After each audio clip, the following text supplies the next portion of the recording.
Stan Wawrinka's commitment to conditioning is one of the most defining pillars of his longevity, and even now, deep into the later stages of his career, it remains the engine that keeps his tennis relevant, powerful, and deceptively modern. For a player built around explosive baseline power, heavy ball striking, and a single-handed backhand that demands impeccable timing and full-body coordination, conditioning is not an accessory to his game. It is the core of what allows him to keep producing the level of tennis that once carried him to 3 major titles. The deeper you look into how he plays, how he moves, and how he structures his points, the more obvious it becomes that these physical sessions are not just about staying fit. They are about sustaining a playing identity that depends on a rock-solid body. Wawrinka has always been known as a player who generates enormous force from the ground up. His forehand and backhand both rely on a solid foundation in the legs, a tight and stable core, and the ability to load energy into his body before transferring it fully into the ball. When he is in shape, he hits with a heaviness that few players on the tour can match. The ball leaves his strings with a weight that pushes opponents backward and cracks open the rally. Conditioning helps preserve that signature heaviness. It ensures that his legs can continue absorbing force, stabilizing his base, and creating enough torque to release his shots with the same violence and depth he is known for. When his lower body is firing well, he can plant his feet with authority, step into the ball, and redirect pace even when he is late or stretched. But the importance of conditioning goes far beyond just power. At his age, movement efficiency becomes even more essential. He cannot rely purely on youthful burst or instinctive recovery steps anymore. He has to build the strength and stamina to handle long rallies without breaking down. His game does not revolve around retrieving or chasing every ball, but even an aggressive player needs the physical capacity to endure extended exchanges and still be able to unleash full-force strokes. Conditioning protects him from fatigue that would otherwise erode his timing and footwork. When he gets tired, his contact point drops, his shoulders rotate more slowly, and his racket head speed decreases. Conditioning delays that decline so that he can maintain his level deeper into sets and matches. There is also the question of longevity. A player with Wawrinka's playing history, long rallies, heavy striking, and the physical stress of planting hard on the backhand carries a high risk of injury. The body can only handle so much torque without proper support. Conditioning becomes his shield.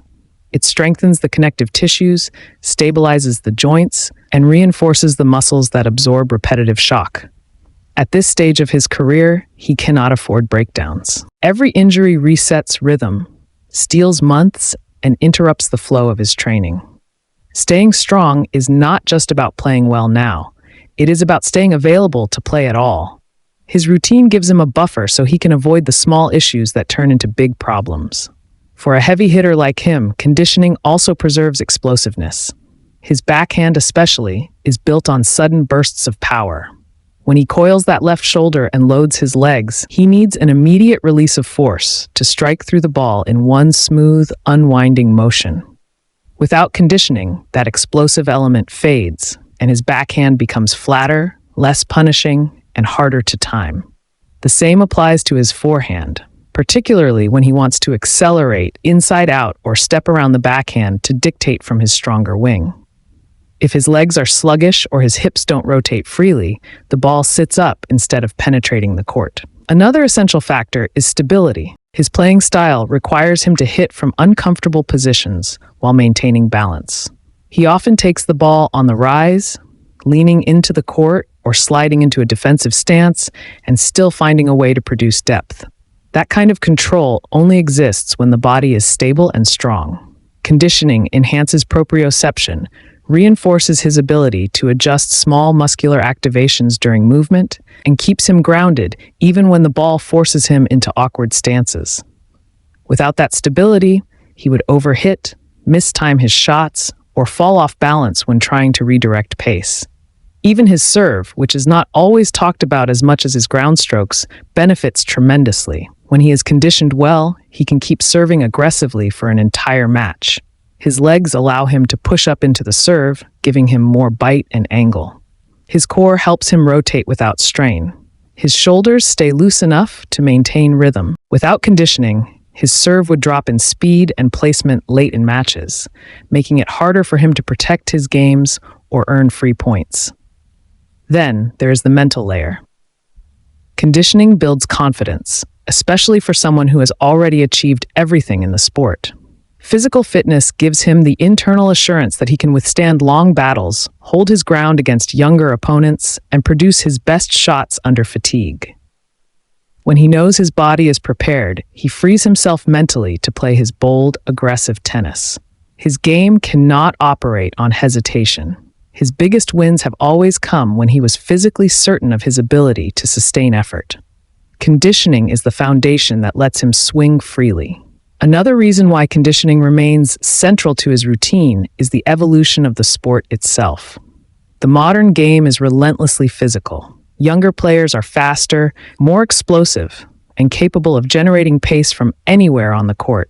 To compete with them, especially deep in tournaments or late in seasons, he must match their physicality in his own way. He does not need to run like them or slide like them.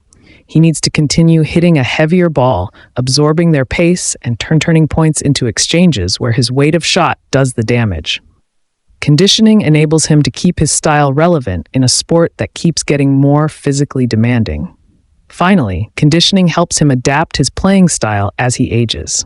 While his identity remains the same, powerful baseline aggression, the way he constructs points has subtly changed. He now selects moments more wisely, chooses when to unload full power, and uses his strength strategically. Conditioning supports this adaptation by giving him a reliable physical base.